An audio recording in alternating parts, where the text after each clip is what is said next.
Здравствуйте, дорогие друзья. Воскресный вебинар. Labadiena, mėly draugai. Sekmadienio webinaras, kaip visada pas mus studijoje daktaras Michaelis Laitmanas, aš Semenas Vinakūras, kabalos dėstytojas. Daktaras Laitmanas atsakys į jūsų klausimus, bet kokius jūsų klausimus, kurie lies kabalos mokslą. Ir kaip visada daug pasijungimų, rašykite tiesiogiai mums klausimus, mes uždavinėsime tos klausimus be eilės ir būkite aktyvūs. Štai čia Lebinskas. Na, labai daug pasijungimo. Penktadienį bus išsiųsti yra kursai. Šiandien susikoncentruosime daugiau į atsakymus į klausimus. Vat klausimas paprastai. Vat žmogus, kuris ką tik atėjo, naujas žmogus, gal tas klausimas tiesiai nesusijęs su pasaulėdara. Romanas iš Charkovo užduoda klausimą. Sveiki, mokytojau. Mane atvedė į kabalą taro numerologiją, bet kaip aiškėjo, kad Make tokie dalykai neaptarinėjami. Ar verta man vystyti tos senesnius užsiėmimus, ar reikia viską palikti ir pradėti ir pasilikti tik tai kabalos moksle? Ravas, na, aš negaliu pasakyti jums, ką tiksliai daryti, nes prievartos dvasinėme nėra, taip kabaloje yra pasakyta, todėl mes nieko nepritraukinėjame, paprasčiausiai aiškiname, kas ateina pas mus, tas užsiima pagal mūsų metodiką. Gali užsiminėti kitą metodiką kitose vietose. Aš rekomenduoju nesujunginėti tų metodikų ir nepildyti ten vieną kitos. Nereikia taip daryti, nes jūs nerasite nei pradžios, nei pabaigos. Ir galų gale jūs pabaigsite viską, pabaigsite viską tokioje baisioje painiavoje ir dvasinėje. Ir, aš jums rekomenduoju užsiimti tik tai vienu dalyku ir būtent tuo ir užsiimti. Jeigu nepatinka, gali eiti atgal, kur jūs ten nori, bet niekada nereikia maišyti, niekada tas maišymas metodikų prie nieko gero nepriveda. Negalite įvertinti iš aukštumos vienos metodikos, negalite įvertinti kitos aukštumos ir panašiai, tai nesigauna. Vat jūs pasakėte jam, o kitiem, jūs pasakėte vat jam, o kitiem, vat, pavyzdžiui, jūs nejaučiate, kad įneša kažką va tokio raus. Čia, žinau, nesvarbu, bet tokias mažas berniukas tokiais mažais norais, mūsų yra jaučiama visą tai, bet mums tai nieko nedaro. Vat pradžioje toks klausimas iš Sankt Peterburgo, irgi taip pat pradedančioji, ir klausia, koks yra sumanymas kūrėjo. Kūrėjo sumanymas yra atvesti žmogų prie susitapatinimo, pilno susitapatinimo su savimi, padaryti žmogų amžinu, tobulu ir apimančių visą aukštesnį pasaulį. Tai yra, jis nori pritraukti žmogų savo lygį. Taip? Raus, taip, į savo lygį. Klausimas, nuo ko priklauso kūrėjo egzistavimas? Raus, čia teisingas klausimas yra taip, egzistavimas kūrėjo, šaunuolė Julė. Egzistavimas kūrėjo priklauso nuo to, kiek žmogus jį atskleidžia. Žmogaus nėra kūrėjo.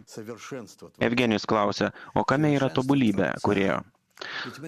Kūrėjo tobulybė, juk mes vis kalbame iš žmogaus požiūrio taško ir iš mūsų lygio. Tobulybė kūrėjo yra tame, kad jo neveikia jokios kitos jėgos, jis yra virš visko ir jisai viską valdo, viską vienu metu, tik tai jam vienam žinomam tikslui. Tas, kas pasiekia kūrėjo, tas jį tai ir jaučia pagal savo pasiekimą. Iš Hamburgo klausimas, kas tai yra dvasinis pasiekimas? Dvasinis pasiekimas tai yra išėjimas virš egoistinės,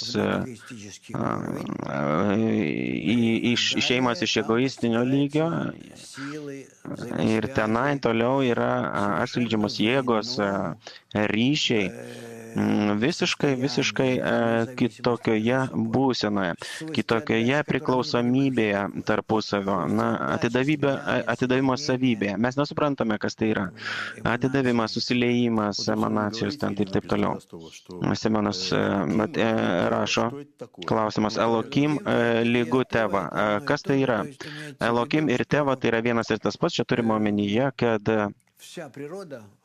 kad visa gamta ir mūsų pasaulio, aukštesnio pasaulio, visa prigimtis, skaitant ir mūsų pačius, visa tai yra vadinama Elokim, gamta, kūrėjas. O Teva tai yra gamta, taip, ivrito kalba.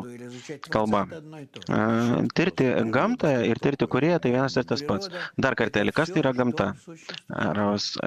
Gamta tai yra visa tai, kas egzistuoja. Va tai paprastai, ar ne?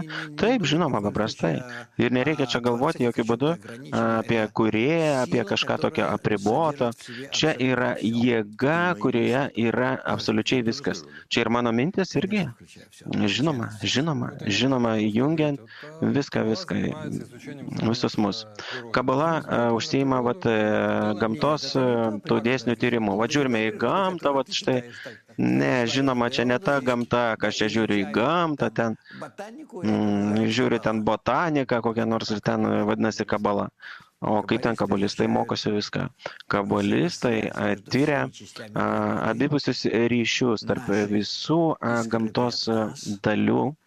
Tai, kas yra paslėpta nuo mūsų, būtent kas yra absoliučioje būsenoje, absoliučioje integralioje būsenoje.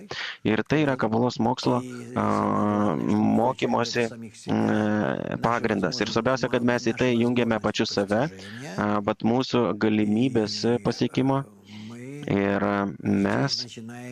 mes čia pradedame matyti, kad tik tai tiek, kiek mes pageriname mūsų suvokimo organus,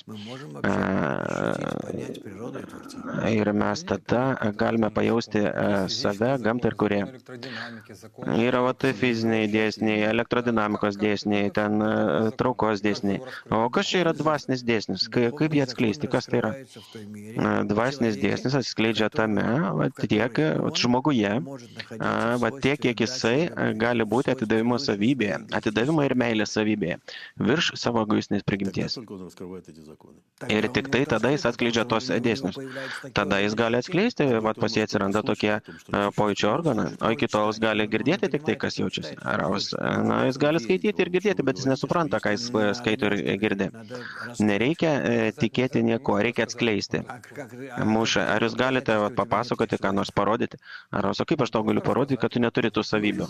Mūša, paprasčiausiai papasakoti. Na gerai, aš tau galiu papasakoti, čia dabar ant stalo matau, šoka, koks nors žaisliukas, o tu nematai, ir kas toliau.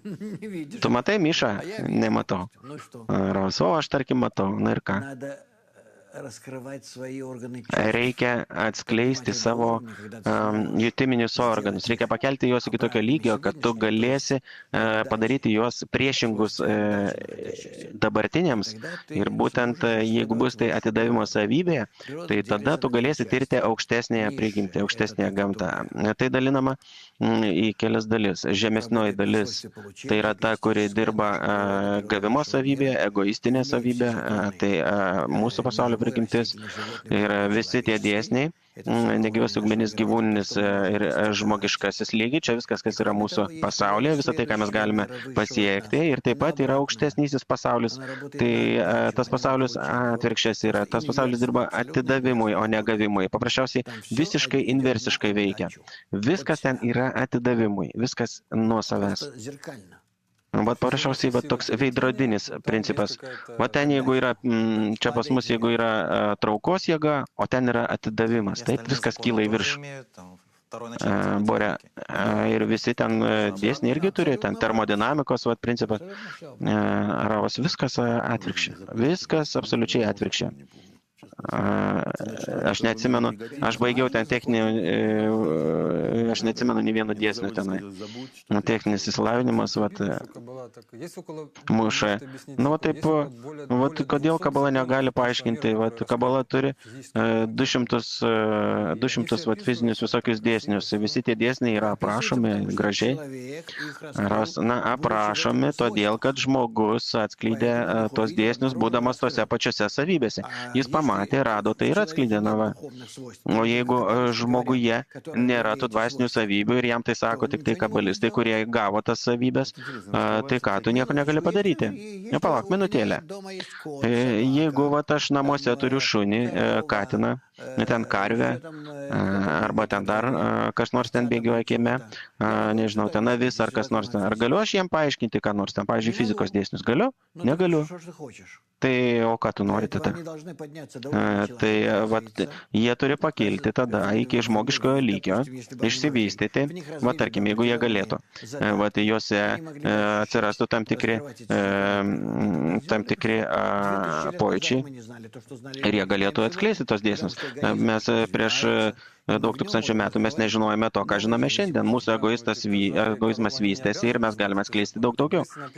Bet karvė ir ten ožka neprivalo žinoti tų dėsnių, o parašyta kabaloj, kad mes tai privalom. Kodėl aš neturiu jokių tų organų? O todėl, kad įgaunant pačiam, patį save nustatant, kad atskleistum tuos dėsnius, tu tokiu būdu vystaisi pačiai teisingiausiu būdu. O jeigu ne, tai tu būtum toks kaip angelas. Gyventum tu juose, tuose dėsniuose, bet tai nesuprastum. Gyventum kaip šuo arba ten ožka. O kitos formos klausimas, ten delfinai, drambliai, ar galės pajausti, kurie raus? Ne, nieko jie tokio neturi. O kodėl tai vadinasi protaujančių gyvenimo? Nuo jų yra instinktyvios egzistavimo formos ir viskas.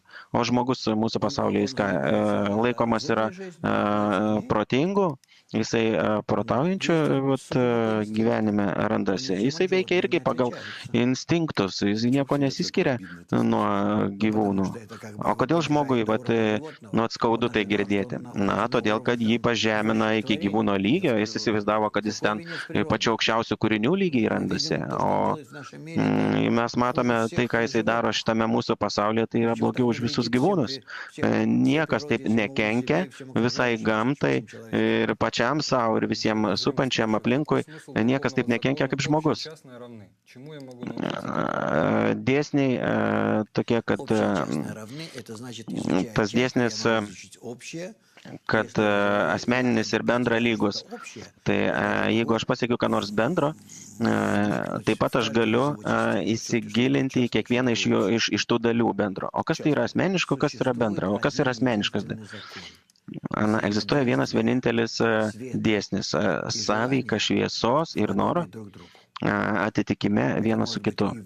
Tai reiškia, tai gali būti ir bendrai visoje pasaulėdurėje ir kiekvienoje dalelytėje. Tai ir yra. Kaip sakoma, kaip lašas jūroje, tame laše visi tie elementai yra, arba lašas, arba milijardai lašų. Jeigu ten trupučiuką, užtenka ten gabaliuką paimti, ar ne, ten uolos ir viską sužinosi apie visą uolą, ar ne? Ar tai dvasinis dėsnis yra? Tai ne, čia nėra dvasinis. Čia dėsniai egzistuojantis mūsų pasaulyje. Indukcijos dėsnis, galima pasakyti, tai mūsų pasaulyje irgi yra. Pirmas apribojimas, antras apribojimas. Visą tai galima paaiškinti, bet vėlgi, reiikalasgi nepaaiškiname, grinai, taip protu. O tam, kad žmogus savo viduje atrastų tas savybės, jis turi pajausti. Jisgi jaučia mūsų pasaulį. Iš šito, žiūrint iš šito, tai iš to jis ir tyria tą pasaulį. Todėl jis turi pajausti aukštesnį pasaulį. Ir būtent tada, jisai turės kažkokius tokius likus aiškinimus. Aš negaliu paimti kabalistinę knygą, perskaityti skaityti, kas yra ten joje ir paskui ten pasakoti, kalbėti visiems. O kas toliau? O kaip mes to naudosime? O kur visą tai randasi? Va tai, kas yra parašyta. Tai yra, aš turiu pajausti, pats atskleisti visus tos jausmus, savybės, tai turi būti manyje ir tada aš galiu realizuoti šitą knygą. Bore, vat vienas iš Adlerio klausimas yra, bet principas atskleidimo aukštesniosios jėgos. Iš tavo veiksmų aš atpažinsiu tave. Iš tavo veiksmų aš atpažinsiu tave. Bet tai yra, kada aš atrasiu iš tavo veiksmų, aš pažinsiu tave. Kur? Ant manęs, manyje. O kas tai yra, kurie veiksmai? Kurie veiksmai, tai visa tai, kas vyksta aplink mane ir manyje. Atskleisti jį, veiksmų atskleidimo, kaip valdančio atskleidimo. Už viso to, kuris įstovi sene. Ar jūs galite paaiškinti, kaip atsirado, pas mus toks klausimas, kaip atsirado kūrinyje? Tas procesas didelio to sprogimo, kaip pirma materija. Mūsų pasaulio susiformavo tą. Visi fizikai teisingai sako, viskas, didelis sprogimas buvo. Aš kai buvau mokinys, aš nežinau, ar tu mokysi tos dalykus ar ne. Mes mokėmės, mes taip mokėmės, kad visata yra beribė. Tu irgi mokysi, ne? Sienė, jo, mokėmės. Ravas, kad jinai egzistavo ir egzistuoja amžinai, kad nėra nei pradžios, nei pabaigos. Nei išmatavimuose, nei laike. Va tai, ką aš mokiausi mokykloje. Ir tada buvo mokslinis toks požiūris. Ir štai staiga, per vieną momentą, vienu metu viskas pradėjo birti. Pradėjo sakyti, ne, ten prieš 14 milijardų metų, iš vis, o kas iki tol buvo? O iki tol nebuvo nieko. Kaip nieko? Nebuvo nieko. Taip sako fizikai, mes turime įsitikėti. O kas buvo vietos, toje vietoje, kur dabar visata? O vieta buvo, ne, vietos irgi nebuvo. O iš kur ta vieta atsirado? Buvo tuštuma, paskui atsirado žvaigždės. Na gerai, nėra tos tuštumos, tada nieko nebuvo. Supranti, tai kažkas tada neiškaus muša. O ką Kabala sako? O Kabala sako irgi tą patį, taip.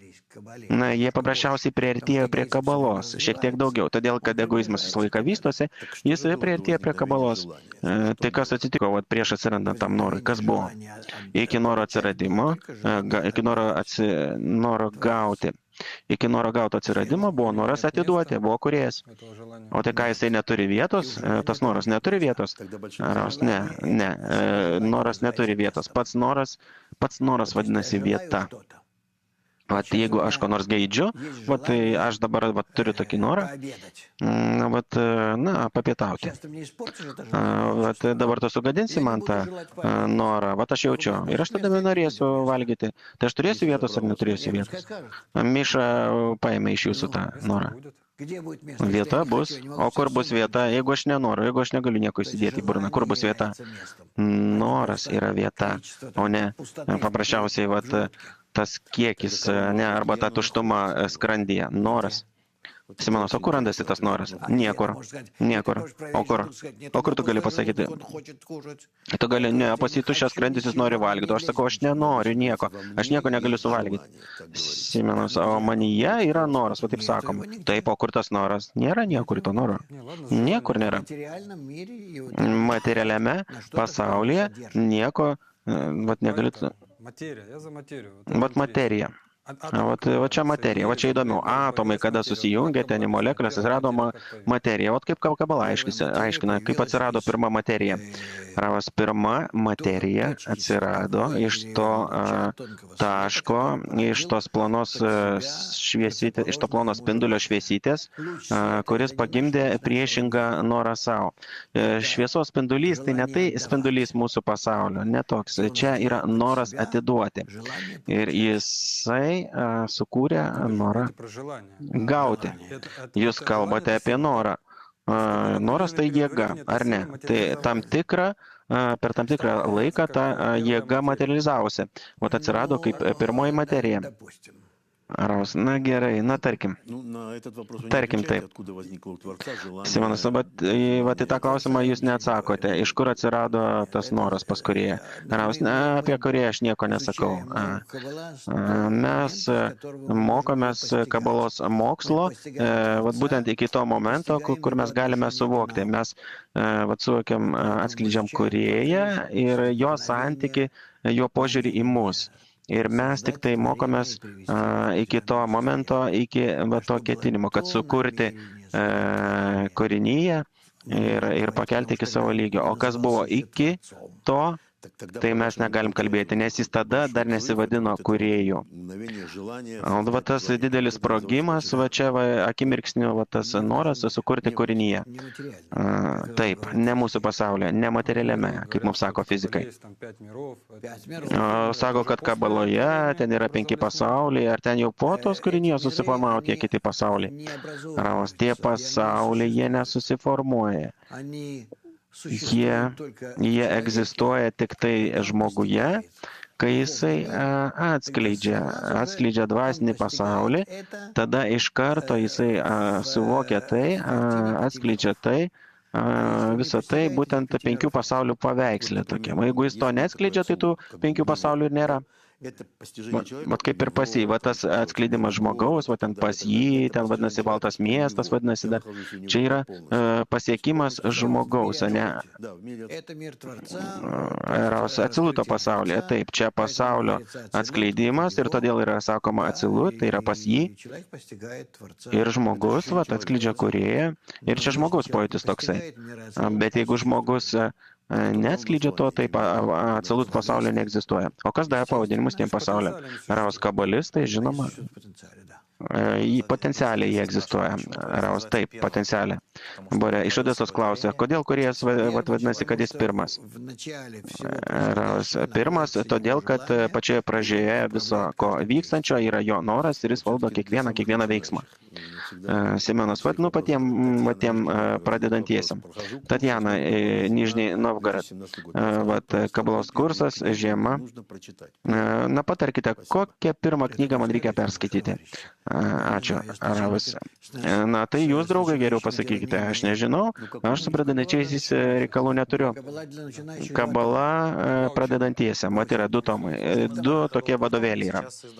Na, buvo 2 tomai, o dabar 1 tome viskas. Na, va, kaip mes dabar kalbame, kaip atsirado kūrinyje, ten palyginimas su kitomis teorijomis. Na, tai va, čia reikia pasimti tas knygelės, va į studiją ir rodyti. Ar jie gali parsisiųsti tas knygas internete?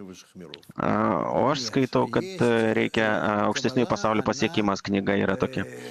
Kabala, jinai atsiskleidžia 2 kryptyse. Viena kryptis tai yra protas, o kita kryptis tai yra jausmai. Mes iš principo su jumis, na, mes esame jausmingi kūriniai, todėl kad noras užsipildyti, mėgautis, tas noras yra esmė mūsų egzistavimo. Kai atsirado tas noras, daugiau noriu, mažiau noriu, daugiau gaunu, mažiau gaunu, noriu daugiau gauti ir taip toliau, tada jau pradeda vystytis protas, kaip ateiti prie geresnio užsipildymo. Ir gaunasi taip, kad yra jausmai ir yra protas, bet jausmai yra pirmi, o protas yra antraeilis. Tai va, kabalos mokslo mokymėsi, studijavime, taip pat visą tai vyksta 2 keliais, paraleliais keliais. Jausminiu keliu ir protiniu keliu. O jausminiu tai yra šamatė, taip, aukštesniųjų pasaulių pasiekimas. Matai, mano 4 knyga, tai ką aš parašiau, per 12 dienų. Taip, parašiau per 12 dienų. Na, o kabala pradedantiesiam, va taip, čia jau knyga, na tokia, na kaip pasakyti, fizinė, na vat čia protui, ne jausmam. Aš galvoju, kad ir tai reikia, na paraleliai, vat pabandykite paskaityti ir tai, kas artimiau jums, tą ir skaitykit. Georgijus iš Kijevo klausia, kokie bendri principai va tos pažinties su kabala, kaip teisingai susipažinti su kabala. Ar teisingai susipažinti su kabala, aš galvoju, kad vis dėlto reikia paimti 4 knygą. 4 knygą. Aukštesniųjų pasaulio pasiekimas. Na va taip užsivesti. Taip, aš atsimenu, kad aš tada likau vienas, be mano mokytojo ir, na, buvo taip, na, niūru, taip sieloje ir nežinojau, kaip tęsti, kur dėtis. Aš žinau, kad aš turiu tęsti, bet kaip aš nežinojau. Ir, vat, na, ir jėgos taip, vat, tiesiog, nu, vat, taip išėjo. Вот нам принесли книжки. Да. Vat mums atnešė tas knygas. Что было, и все. Каббала для начинающих. Это одно и Vat то же. noras tik, kad būtų vienas ir... Aha.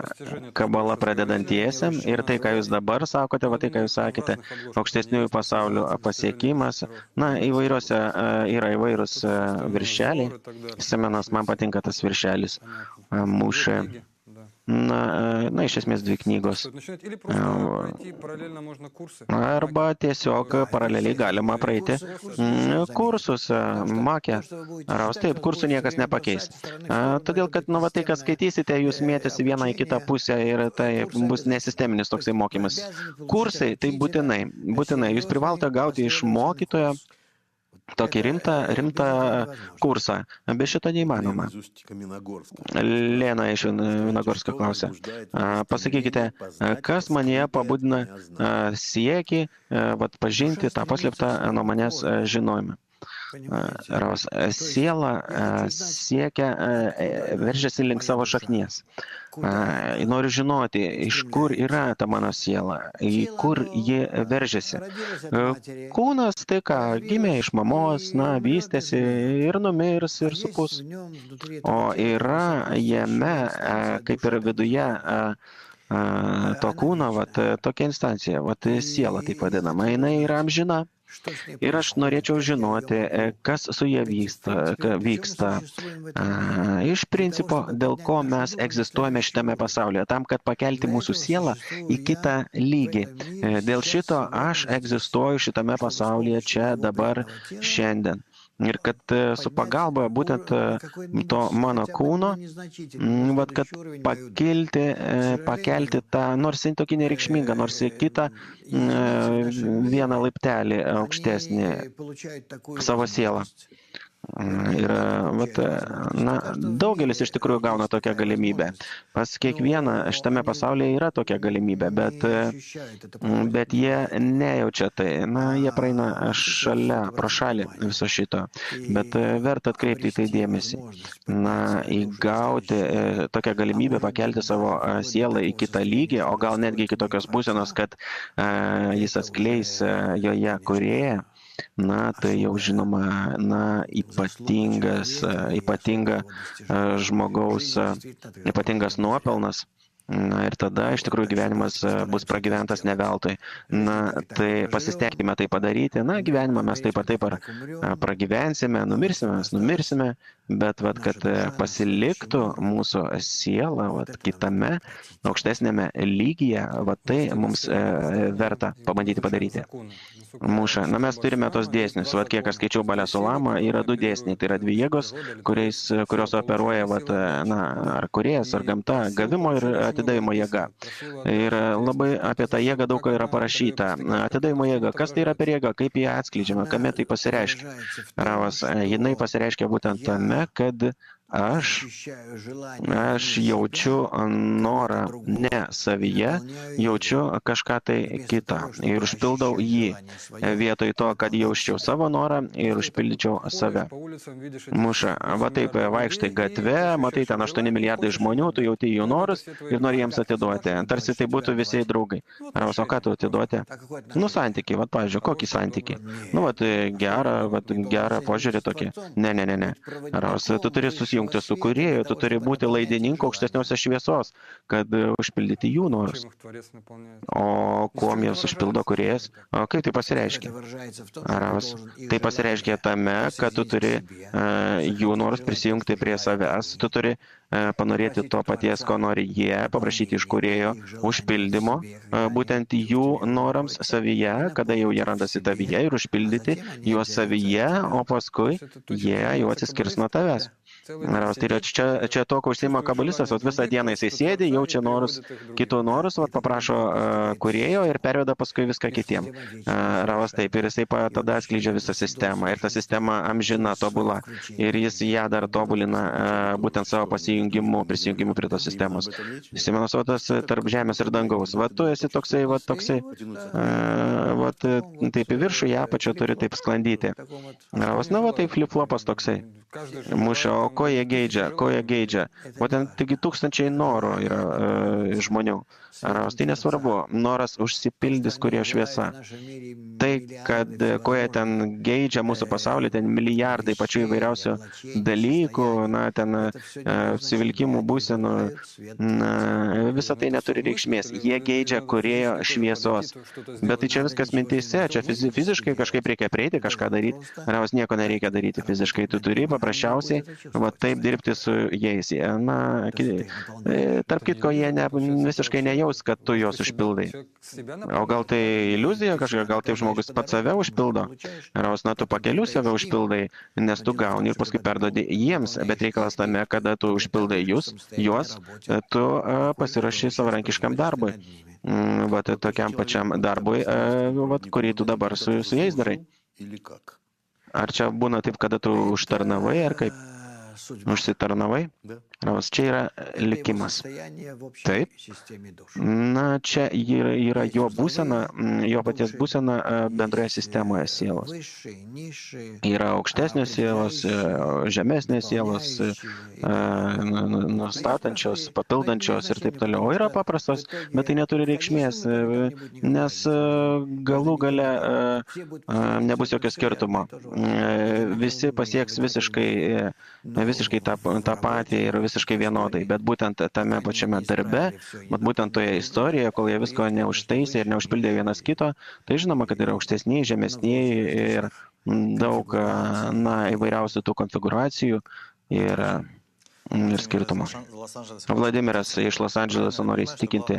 Ar teisingai aš suprantu, kad pagrindinis kūrinys tai yra žmogus, o visa kita, ten formos, kūriniai, kiti, viskas yra tik tai žmogui. Raus, taip, žmogumi vadinamas noras, ne mūsų kūnas, o tas noras, noras susitapatinti su kūrėju. Ela iš Čikagos klausia, kodėl kūrėjas sukūrė pasaulį ir čia yra savybės sutapatinimo pasaulis. Ir negalėjo sukurti pasaulį su kitomis savybėmis. Ravas, negalėjo. Negalėjo, nes pagal tavijų panašumą jis nori, kad žmogus taptų lygus kaip jis, panašus į jį. Ir tos būsenos mes turime pasiekti 600 000 mūsų egzistavimo laikotarpyje. Mums liko apie 200 metų panašiai. Mokiniais žmogus negalvoja apie save. Tai dabar kas per būseną negalvoti apie save? Ravas, jis galvoja apie save daug daugiau negu visi kiti. Todėl, kad jis save priskiria visam pasauliu. Ir todėl ir galvoja apie visą pasaulį. Tai yra, jis turi milžiniškus norus, milžiniški ketinimai, milžiniški reikalavimai. Viskas tai labai išsipūtė jame. Ir labai stipriai kalba. Tik tai ne tokioje tokiame egoistinėje paveiksle kaip mūsų pasaulyje, net tame rakte, bet rūpesčių daugiau negu pasiekia kiekvieną kitą mokinys. Tai dabar įprastas žmogus, jis galvoja, kad jam reikia pavalgyti, po to pasportuoti, po to pasiklausyti muzikos, po to pasidėti su vaiku. Tai taip, kabolistas galvoja apie visą pasaulį, taip? Galas, ne taip, kad su vaiku, ten pasportuoti ar ten pavalgyti, bet jis galvoja apie tai, kaip atvesti visas sielas prie vienybės, prie susijungimo, prie vieningos sistemos, prie vienos formos. Bet tai visas jo nuolatinis darbas savo viduje. Mokinys, o čia išraiško tam kokia nors yra, išorinė. Ravas, ne, išoriškai niekas niekaip. Tik likę kabalistai tai gali pamatyti. Mokinys.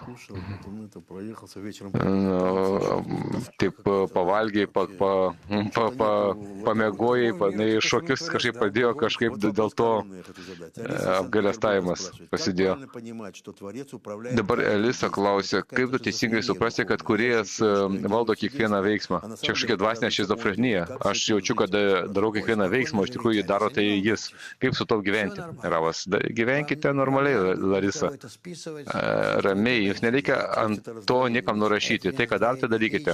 Tai nėra asmenybės susidvejinimas. Visas taip pradžioje taip atrodo iš tiesų. Ir tai yra pasiekiama toje apimtyje, kiek žmogus tampa panašus į kūrėją. Tada jis nebeturi jokios ten šizofrenijos, nėra jokio ten išsiskyrimo tarp to, ar čia aš, ar kūrėjas. O viskas gaunasi labai paprastai. Jis sujungia save su kūrėju ir mato, kaip kūrėjas yra visame jo kūne, visose jo noruose, visose jo ketinimuose, visame tame yra kūrėjas ir kūrėjas valdo jį, o jis sutinka, yra patenkintas ir trokšta iš savo pusės visus savo norus, veiksmus, ketinimus suderinti su kūrėju. Mokiniai taip pat susipainioja, jie klausia, kūrėjas mūsų viduje ar mes kūrėjuje, jo viduje. Kaip nesusipainiotų, kaip tai jausia kabalistas, kaip jūs tai jaučiate?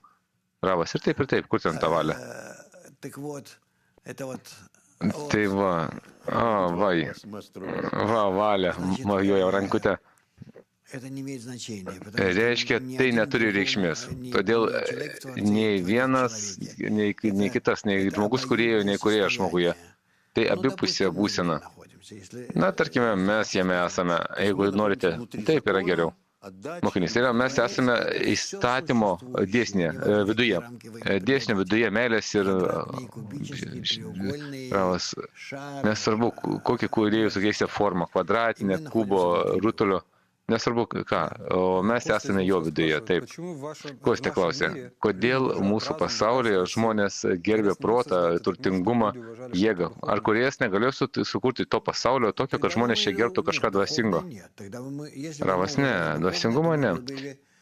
Jeigu mes gerbtume dvasingumą, tada mes būtume dvasiniai padarai, be laisvo pasirinkimo, todėl kad jis mus tokius sukūrė, be galimybės patiems pasiekti tokios būsenos. Ir tada mes būtume vadinami angelais. Ne, bet bent jau dvasiškai, bent jau egoistiškai dvasiškai. Ravas, ką reiškia egoistiškai dvasiškai? To nesuprantu. Tu nori egoistiškai dvasiškai? Mokinys, ne, turime omeny egoistiškai, kada tu nori kūrėjo vardant savęs.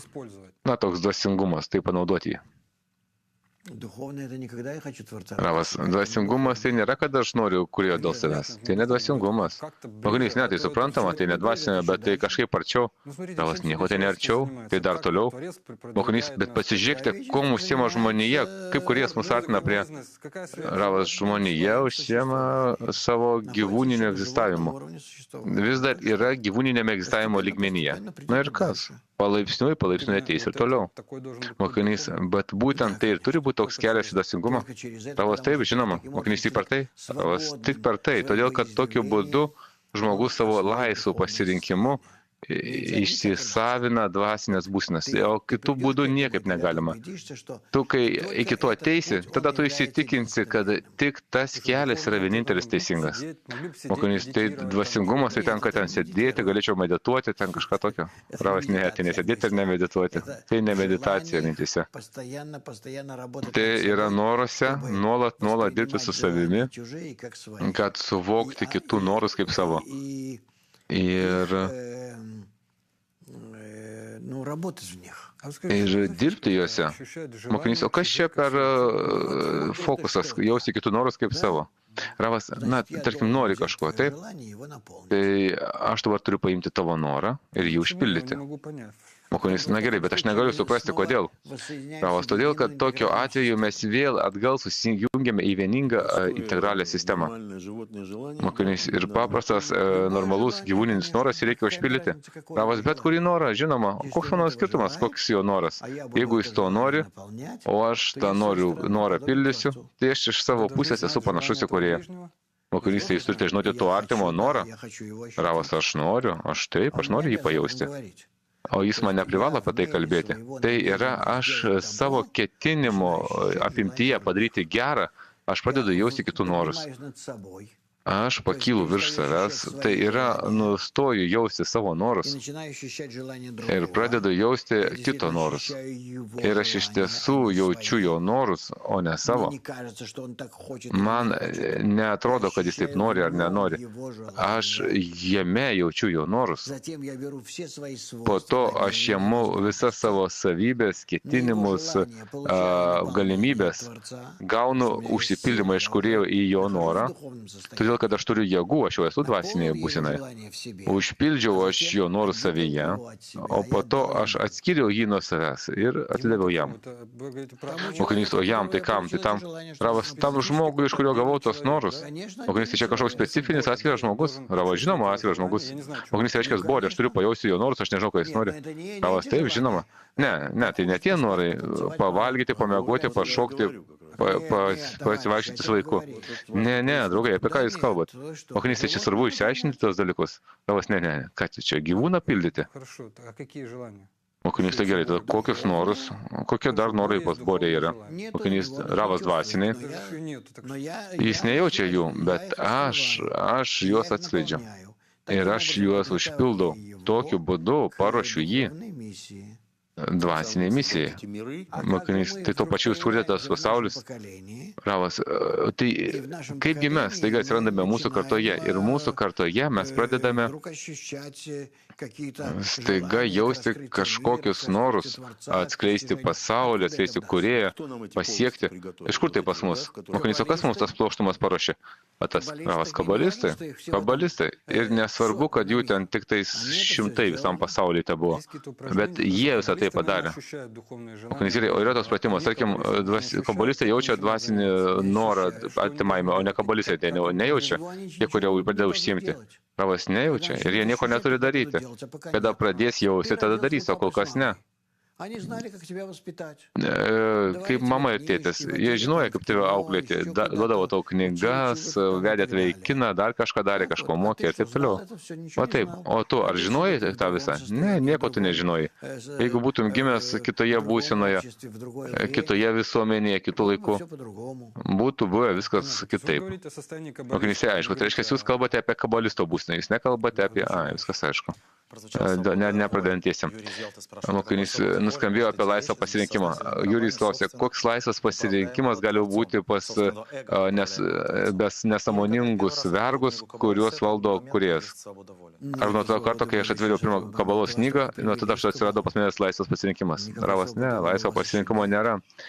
Jūs tik atvedė į kabalą. Laisvo pasirinkimo dar čia nėra. Laisvas pasirinkimas prasideda tik po keletos mokymosi metų, kai jūs pradedate gauti galimybę suvokti aukštesnį pasaulį, aukštesnį šviesą, pritraukti ją savo, būti dviejose linijose, kairėje ir dešinėje, jas valdyti, jas kontroliuoti kaip dvi važdžias, su kuriomis suvaldote arklį. Ir tada pas jūs atsiranda laisvas pasirinkimas. Tas laisvas pasirinkimas pasireiškia vidurinėje trečioje tiferet, vidurio linijoje. Na, kol žmogus pasiekia laisvo pasirinkimo, jom jau reikia, būnant kabaloje, gerokai padirbėti su savim. Keletą metų. Mokiniai iš Varšuvos klausė, kas tai yra amžinas malonumas, kaip galima tęsti amžinai gauti malonumą. Ravas, amžinas malonumas tai yra tada, kada jūs esate tokie būsenoje, kai jūs galite nuolat atnaujinti savo norus. To ryšio su kitais sąskaitą. Tada jūs pastoviai užpildote savo, atnaujinate savo užsipildymą tose noruose ir esate amžiname egzistavime. Mokinys klausė, jeigu yra tik kūrėjas ir jis absoliutus gėris, tai kas yra visų trūkumų ir blogių šaltinis? Ravas kūrėjas, jeigu jis yra visko šaltinis. O kaipgi? Mokinys, tai jis yra visų kančių šaltinis. Ravas, taigi jis iš karto taip ir sako, aš sukūriau blogį. Draugai, aš sukūriau blogį. Taip, netgi atsiprašymo neprašo. Jis sako, jūs dėl to daug labai kentėsite, daug tūkstančių metų. Bet aš tad po to jums bus gerai. Ir tik Ilja klausė, aš kaip jaučiantis stebėtojas, ar aš galiu pajausti pas save du pradus, gerą ir blogą. Ravas, iš kur pas jūs yra geras noras? Pas žmogų šito noro iš pat pradžių nėra. Tai yra, mes daliname savo norą į labiau egoistinį ir mažiau egoistinį. Mokinys, bet vis dėlto sakote, kad kiekvienas žmogus turi tašką širdyje. Ravas, taip, bet jis turi pradėti jį išreikšti, turi pradėti iš jo auginti, iš jo, tarkim, kaip bakterijas augina lėkštutėse. Jis turi pradėti iš to taško auginti norą duoti. Mokinys reiškia, jis augina norą duoti. Gerą norą. Mokinys, tai visi tie geri dalykai, kurie daro žmonės, ar tai būna tokie dalykai, ar tai nevadinami? Ravas, kokius gerus dalykus daro žmonės? Ravas, na, geri darbai, kai padeda vienas kitam, gelbėja, netgi gyvybę paukoja ir taip toliau. Mūsų pasaulyje turime omeny. Ravas, mūsų pasaulio lygmenyje kabala nekalba čia. Kabala nekalba apie tos veiksmus, kuriuos žmogus daro dėl kančių, dėl įpročio, dėl to, kad jį taip išmokė ir taip toliau. Mokinys, nesuprantama, kad šitas pats egoizmas. O ką kalba kabala? Ravas, jeigu tu paimsi žmogų ir įmesi jį miške, tai jis ten užaugs, tada jis tau netliks jokio gero veiksmo.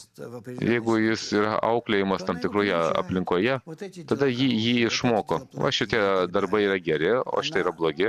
Ir taip toliau. Ji jame sukuria tam tikrus instinktus, tam tikrus nustatymus ir jis negali jų nevykdyti. Tai yra, kad aš nevykdau to nustatymo, tada aš jaučiuosi blogai. Tai yra, aš tai atlieku dėl egoistinių prabudimų. Taip, aišku. O kas iš kabalos požiūrio taško? Ravas, va šuo paims, prieis ir nutems kažką nuo stalo, taip? Gulės prieš ją dešros gabalas, jį pačiups, šuo pačiups tai suės, o aš to negaliu padaryti, net jeigu ir labai norėsiu. Todėl, kad aš turiu savigarbos jausmą, gėdos jausmą, mane taip mokė ir taip toliau. Tai yra man davę egoistinius įpročius, kuriuo aš negaliu peržengti. Bet tai yra egoizmas. Mes galime tai vadinti gerų elgesių, auklėjimu ir taip toliau. Gerais potrokiais. Kokie čia potrokiai? Kas čia? Nieko kito nėra, čia kaip tik mūsų egoizmas. Jis tik gavo tam tikrus rėmus ir todėl netose rėmuose jaučiasi blogai, todėl ir vykdo visą tai. Mokinys yra etika, tai yra socialinis nustatymas. Ravas taip ir nieko daugiau nėra. Todėl mes ir neturime ryšio nei su etiku, nei su musaru. Yra tokia metodika musar. Mes su tuo į tai nežiūrime kaip įsitaisimą. Mokinys, o kas yra kabaloje? Geras veiksmas, geras noras. Ravas, geras veiksmas yra tas, kurį aš atlieku esant mano laisvam pasirinkimui davimo savybėje. Ketinime duoti. Mokinys iš Nikolajevo klausia. Yra tokia rekomendacija pasirink gerą. Man jau 56 metai. Gerą daug ko praėjau. Ir man įdomus jūsų pasirinkimas. Kas yra geras, ką pasirinkti ir kas yra blogis. Ravas, gėris tai yra tai, ką aš darau virš savojo egoizmo. Tai reiškia, aš turiu gauti šviesą iš aukščiau, pakilti aukščiau savo egoizmo ir padaryti veiksmą, kuris yra prieš jį. Tai jeigu aš tokios šviesos iš aukščiau negaunu, aš aukščiau egoizmo negaliu pakilti ir galų gale aš negaliu padaryti jokio gero veiksmo. Mokinys, tai yra, aš turiu turėti pasirinkimą. Ravas, tai yra, kai aš gaunu kontaktą su aukštesnėje šviesa, tai vadinama šviesa grąžinanti prie šaltinio. O jeigu aš to neturiu, ir aš to turiu būti grupėje, aš turiu susijungti su jais per grupės centrą, paprašyti tos aukštesniosios šviesos, gauti ją ir tada aš galiu veikti. Mokinys, pasakykite, prašom, jeigu aš turėsiu tą kontaktą, kodėl aš nepasirinksiu gero, aš pasirinksiu gėrį. Ravas, bet tu atėjai čia savo gerų norų, atidėjai jėgas, kad būti grupėje ir su tavo jėgų apimtyje tu gavai galimybę duoti tavo pastangų apimtyje. Mokinys, tai be kūrėjo atsiskleidimo žmogus negali padaryti gerą veiksmą. Ravas, be kūrėjo, be šviesos, kaip pavadink kaip nori. Todėl, kad šviesa tai yra davimo savybė ir ji duoda žmogui dar iki tol, kol jis pradeda atskleidinėti kūrėją. Atskleisti kūrėją tai yra atskleisti sistemą. Tai yra jau 10 sferų, kurios yra suprantama žmogui ir juose atsiskleidžia avaja. Mokinys klausia, nuo ko priklausė žmogaus gyvybinės energijos apimtis. Ravas gyvūninės? Ravas, na, aš nežinau. Mokinys, gerai, apie dvasinį ir gyvūninę. Kas yra gyvybinės jėgos galingumas? Ravas, dvasinės gyvybinės jėgos galingumas priklauso tik nuo aukštesniosios šviesos. O materialios gyvybinės jėgos galingumas priklauso taip pat nuo aukštesniosios šviesos. Taip pat. Bet tarp jų yra tam tikra koreliacija. Mokinys, jūs dažnai sakote, kad žmogus sako, kad aš pavargau, aš pavargęs. Jūs dažnai sakote, kad nuvargimo nėra. Nuovargio nėra. nėra. Ravas nuovargio nėra, todėl kad tai priklauso nuo šviesos įtakos tau. Tai yra, mokinys, tai yra, tos gyvybės energijos galia priklauso tik Ravas. Tai gali būti ir begalinė, tarsi. Tik taip yra padaryta, kad mes turime keisti budrumo momentus su miegu, bet tai neturi ryšio su žmogaus organizmo nuovargiu. Mokinė klausė, jeigu kabalistai atskleidė kūrėją, tai reiškia jie kūrėjai, tai galbūt ir aš esu kūrėjas, tikrai neišsivystęs. Ravas, tik kiek mes esame panašus į kūrėją, tai mes tampame kaip jūs. Taip. Bet apie tai, kad budrumas ir miegas ir taip toliau, tai paprasčiausiai ant mūsų nusileidžia tam tikri signalai, kurie priverčia mus miegoti, priverčia mus pavargti, priverčia būti budriems ir taip toliau. Tai ne todėl, kad kūnas yra toks, kad jam to reikėtų.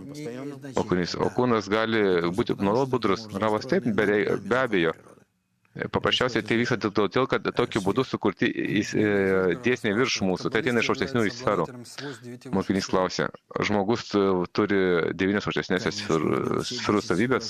Ravas, taip, žinoma, jame egzistuoja visos 10 sferų. Aukštesnioji kūrėjas, Keter, žemesnioji Malkut, tai jis pats. O toliau likusios 8 sferos ir ryšys tarp čia yra ryšys tarp jų ir kūrėjų. Mokinys, o Keter taip pat prie jų priklauso. Ravas, Keter aukščiausiai, ten jis pasiekė kūrėją. Aleksas klausė, kokioje sferoje yra dvasinis su kūrėjo intelektas kūrėjo. Ravas, Keter, jeigu galima taip pasakyti, kad dvasinis kūrėjo intelektas. Mokinys, o nėra tokios savokos, kad kūrėjas turi intelektą, protą? Ravas, visa tai yra žmoguje. Juk mes nekalbame patį kūrėją, mes sakome ore. Ore, tai yra ateik ir pamatyk. Tu jį pasieki. Ir tiek, kiek tu jį pasieki savo pojūčiuose, taip tu apie jį ir kalbi. Bet tai yra tavo pojūčiuose. O tai, kas jis pats iš savęs, iki tol, kol tu jį pasiekė ir apribojai savo pojūčiais, mes to nežinom.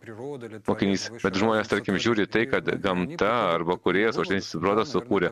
Ir jie ateina prie tokios išvados, kad tikriausiai taip, ta aukštesnio jėga yra protinga, nes jį mūsų sukūrė. Taip, ar tai neteisinga? Ravas, ne, tai vaikiškumas. Mokinys, bet ten žiūrime ląsteles, genus, matom, kad čia didžiulis protas kažkas sukūrė tokį. Ravas, na gerai, tarkim, atvydo pas mus ten tie patys, kaip jie vadinasi, fanautai. Mokinys, reiškia, iš to aš negaliu pasakyti, kad kūrėjas jis yra protingas. Reiškia, iš tų išorinių gamtos tyrinėjimų, ką aš matau. Ravas, tu gali pasakyti, kad jis protingas, jis... Na ir kas? Jeigu gamtoje viskas taip protingai sukurta, tai ką, reiškia, ir vidinė gamtos jėga įprotinga. Na ir kas? Mokinys, bet tai kabalistai tai neįrodymas? Ravas, ne. Įrodymas tai yra pasiekimas. Tai nėra atskleidimas mūsų pasaulio lygmenyje, mūsų egoistinėse, vienakryptėse noruose ir savybėse. Mokinys iš Sankt Peterburgo, mano didelis draugas, jis klausė, kas padarė kūrėją?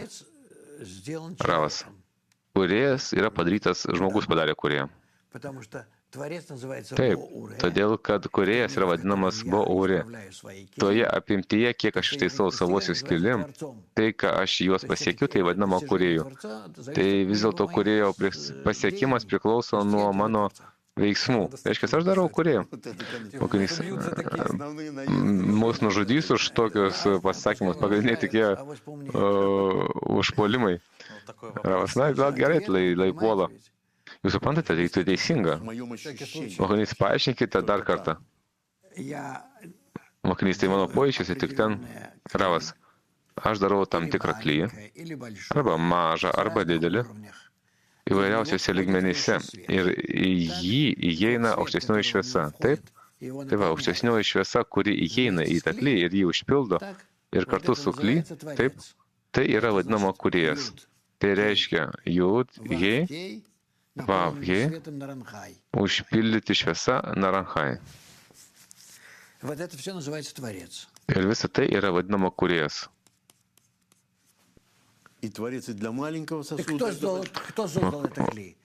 Tai va, tai kas sukūrė tą klį? Aš jį padariau savo pastangomis. Todėl ir kūrėjas yra vadinamas Bore. Bore. Ateik, tai bo, ir pamatyk, tai re. Kas padarė tai, kas iki to atėjo? Aš. Kas pamatė, pajutė? Aš. Tai kas yra kūrėjas? Tai yra tas, kurį padariau aš. Mokinys, bet reikia dar čia pridėti, kad yra asmuo. Ravas, o tu tai pridėk, o aš specialiai darau, kad kurie, aš sakau, kad kurie darau aš. Ir tai teisinga. O jie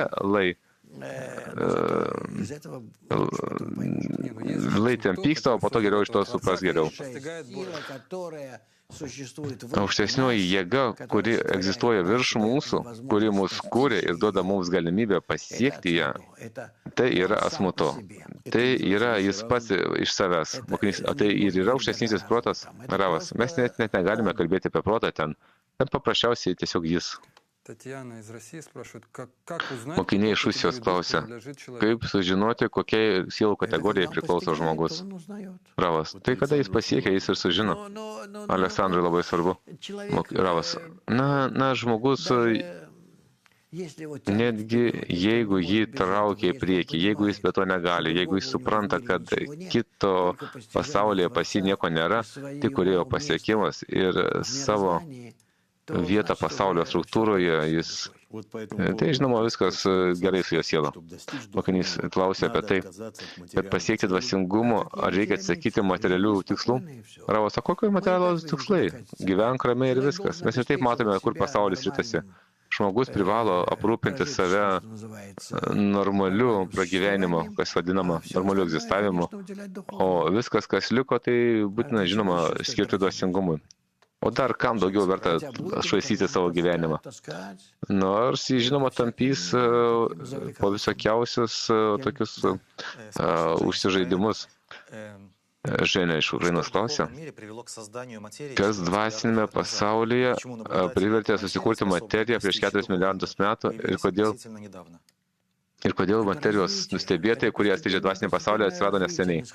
Ravas, tai vystymasis, palaipsninis vystymasis, aukštesnių jėgų nusileidimas iki jų materializacijos lygmens, o po to pasaulyje, kol jos praeina visą savo būsenos, padedant nuo pirmosios šviesos kibirkšties ir po to praeinant iki toliau per mūsų būsenos ir toliau, kol mes dabar ateiname, kai pradame kilti aukštesnį pasaulį. Per 3 linijose. Rodo, kad vaikinai klausėsi atidžiai. Viačeslavas klausia, jeigu kūrėjo neegzistuoja, toje prasmėje, kaip jis sako, religija, Ravas, jis egzistuoja ne mūsų suvokime. Mokinys, ir mes jį sukūrėme. Tai į kokį kūrėją mes nukreipiam savo maldas? Ravas, kurį tu susikūrė, į kurį tu kreipiesi?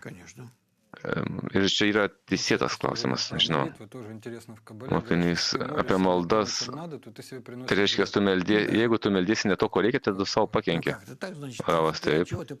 Ir kaip taip? Tai ko tu klausi? Ko tu prašai? Jeigu ko nors savo, tai žinoma, tu tom kenki. Mokinys, tai tu iš tiesų kenki savo, netgi materialiame lygmenyje. Ravas, žinoma, tu prašai egoistinio užsipildymo. Tu kenki. Bet tai iš kitos pusės tave ištaiso, pataiso. Tai kaip vaikas, tai vystymas liepteliai, kuriam viskas atleidžiama, visi tie dalykai. Mokinys, aukštesniam pasauliu pasiekti reikalinga knyga. Mokytojas grupė, tai kaip Abromas tai pasiekė be jų?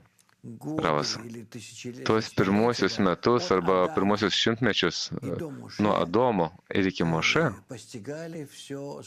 pasiekinėjo viską visai kitoje formoje. Ten buvo labai ypatingos šviesios sielos. Tos sielos, kurios yra vadinamas Chabad. Taip, pirmieji 2000 metai, po to antrieji 2000 metų. Tai jau labiau tokios grubesnės sielos. Taip vadinamieji Chagat. Ir tai jau Egiptas, dykumos karta, pirmoji, antroji šventyklos. Ir mes dabar su jumis esame paskutinio 2000-mečio pabaigoje,